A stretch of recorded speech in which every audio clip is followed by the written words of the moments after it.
Christmas Day is here.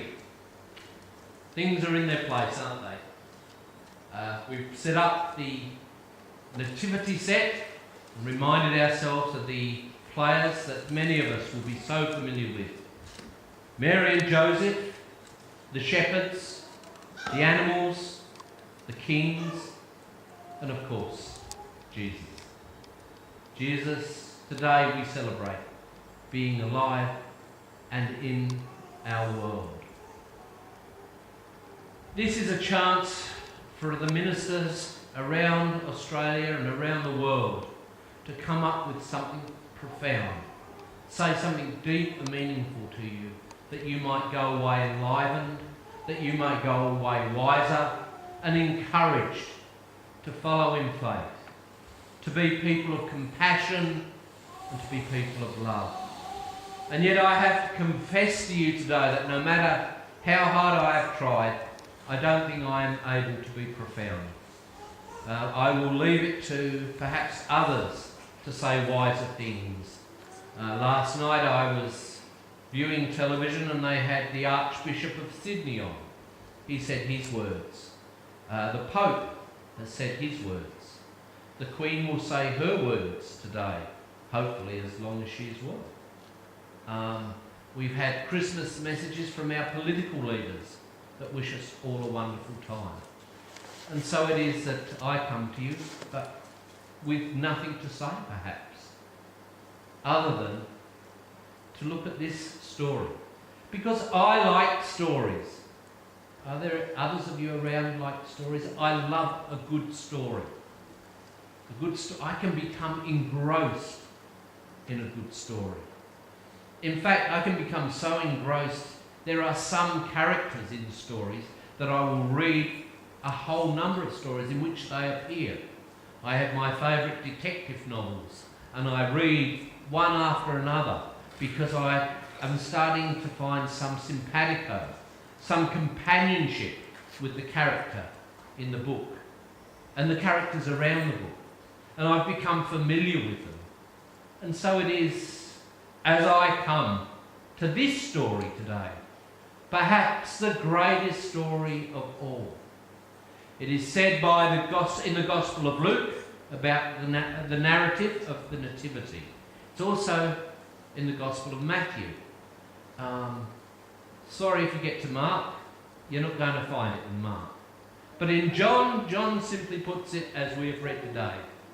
The Word became flesh and dwelt amongst us. I love a good story because I believe that stories empower us. They enable us. They bring about our imagination. They help us to see things, simple truths sometimes, and sometimes very deep truths in new ways. Stories which we hold dear to us. There are many stories, the stories that we read through the Bible, but there are also the stories of our nation. Some good, some bad, yes? And this place, Australia, there's the world story, the history. There are also stories that we have which are personal stories. The stories of our families and the stories which are very personal to us, our own story that we have travelled with. Stories are powerful, my friends. Very powerful. I wanted today to read a story to you. This story is written by an Indigenous American, sometimes called American Indians. It became out of fashion to call them Indians a while back, but call them Native Americans. And I heard a story of a Native American being spoken about this very subject. And she said, I don't mind being called an American Indian. Why? Because it proves the stupidity of the white race, that they should go around looking for a country, get lost, and think they were somewhere else when they was. I see that amuses a few of you. But today I want to read her story. It's a lady. Her name is Leslie Silkomamo. It's a powerful words. Please listen, bearing in mind the tragedy and difficulty of her story and of her people. I will tell you something about stories. They aren't just entertainment. Don't be fooled. They are all we have, you see. All we have to fight off illness and death. You don't have anything if you don't have stories. There is even mighty stories. Stories that cannot stand up against our stories. So they try and destroy the stories that we have. The stories that we have will be confused or forgotten. They would like that. They would be happy because we would be defenceless. Then the man rubbed his belly. I can do that. And he said to him, "But I keep them. Put your hands on it. See it moving. There is life here for the people." Our stories are powerful. The stories that we have are powerful stories that enable us to be the people we should be. The stories that we read week in, week out through the church. Stories like the story of the Good Samaritan. Stories of the lost sheep. Stories of the leper who is healed.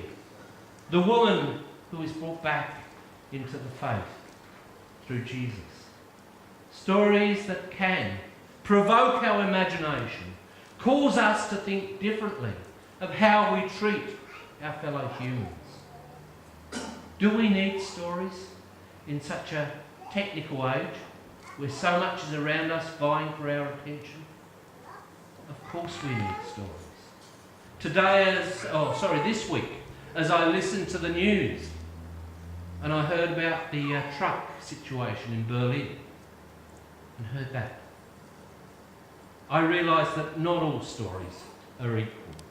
There are good stories and there are bad stories.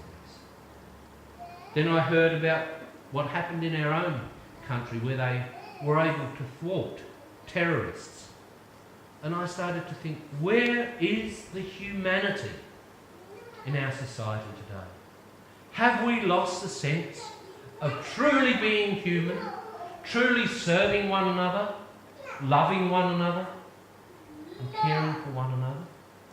The stories that I read are stories that provoke me to do that, to simply love, to care for those around. That when I think badly of others, those stories cause me to examine myself and start to say, what would I do as a human? What would God want of me in terms of my relationship with my fellow humans? Our stories are powerful. And today's story, the story that we of faith hold as important, that God came and dwells amongst us, not just dwelt, but dwells amongst us, enabling us, empowering us to be better people, to be caring people. Does that mean that you can't care if you don't know God? Of course not. But simply this, our stories call us to do those things, to follow Jesus. One of the stories, one of the early stories, perhaps one of my favourite stories, starts very early in the Gospel as Jesus walks along the seashore. And as he's walking along the seashore, he sees fishermen fishing, doing their daily work. And if I put it into a sort of colloquialism, he shouted out, "How did it go today? We've had a bad day at sea. We haven't caught the fish we want." Jesus turns to them and he says, "Come, follow me, because I will make you fish for people." Stories that talk about a blind man who regains sight. And I reflect on that and think, how much blindness is there in the world from those who even claim to see? This is the story that we follow. A story that culminates not in power, not in domination, not in conquest, but simply on a man on a cross who says these words, "It is finished. Into your hands I surrender myself." There were many claimed to be prophets of God in the time of Jesus. Even if you read through the Gospel of Luke, when it talks about Augustus, the great Caesar of the time, who had the claim to also be Son of God, who brought in Pax Romana, where there was a new concord for those who have been the victims of conquest, where he said a new peace will take place. And Augustine was also called the Prince of Peace. Son of God, Prince of Peace. They were not just given to Jesus, but Jesus came and modelled a different way. For the good news and the story that we celebrate today doesn't take place in high places, in cathedrals. It doesn't take place in a palace. It doesn't even take place in a humble house. Simply the story that we talk about today happened in a field, in a barn, where good news was announced. That for you today, good news to all humanity, that God has come and dwelled amongst us. If God does dwell amongst us, surely our stories should make us different and better people. Surely it should break down the walls rather than build up walls. A story that uses a humble girl as its main character in Mary, that uses broken people like David, like Peter, and even the Apostle Paul to become heroes of faith. Each of them had their failings, as in true humanity. Our stories. What are our stories that we hold on to and bring today? Stories that can give hope, meaning, and show compassion to others. Hopefully the story of this place, this humble little church, this band of few that meet on Sundays to come together, shouldn't just be about a story that we lock in, but one that we send out. A rich story, a story with a great history of people who have gone on to do things to help humanity. And we often talk about the amount of people that have gone to ministry from this small congregation, and there are a few.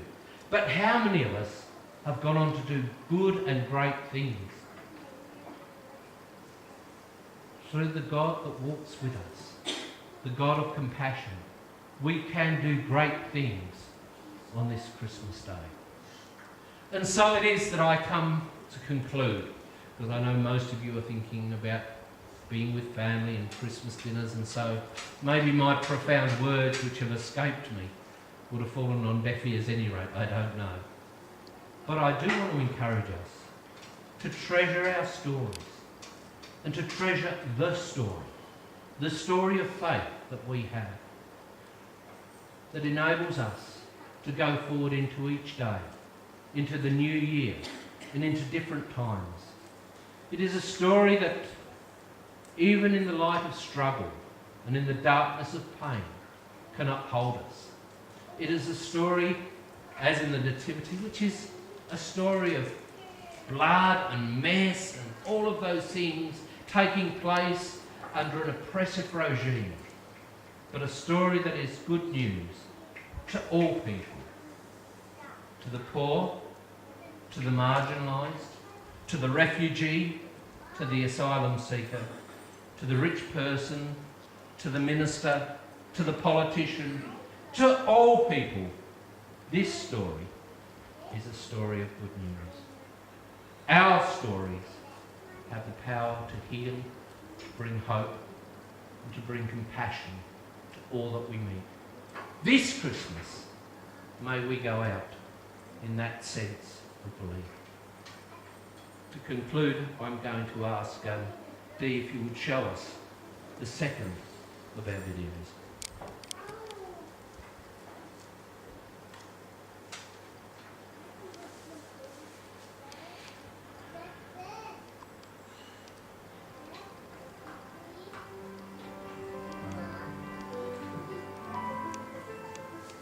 It's about that time of the year full of Christmas love and Christmas cheer, where we huddle around the Christmas tree and cheer for silence till daybreak is near.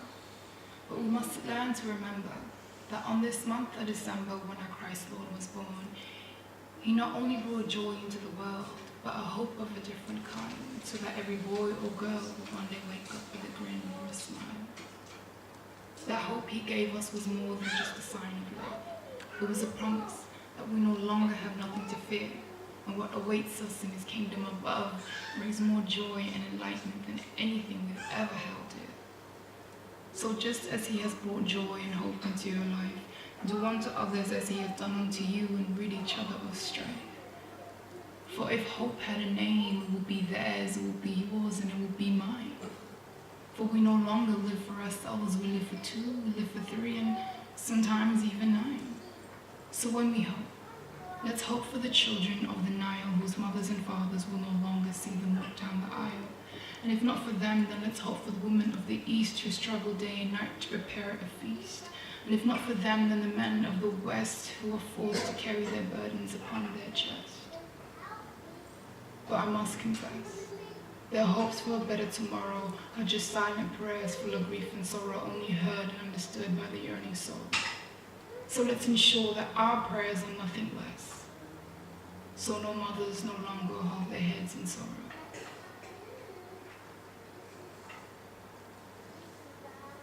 In the words of Leslie Silko Marmon, the evil is great, but it cannot stand against our stories.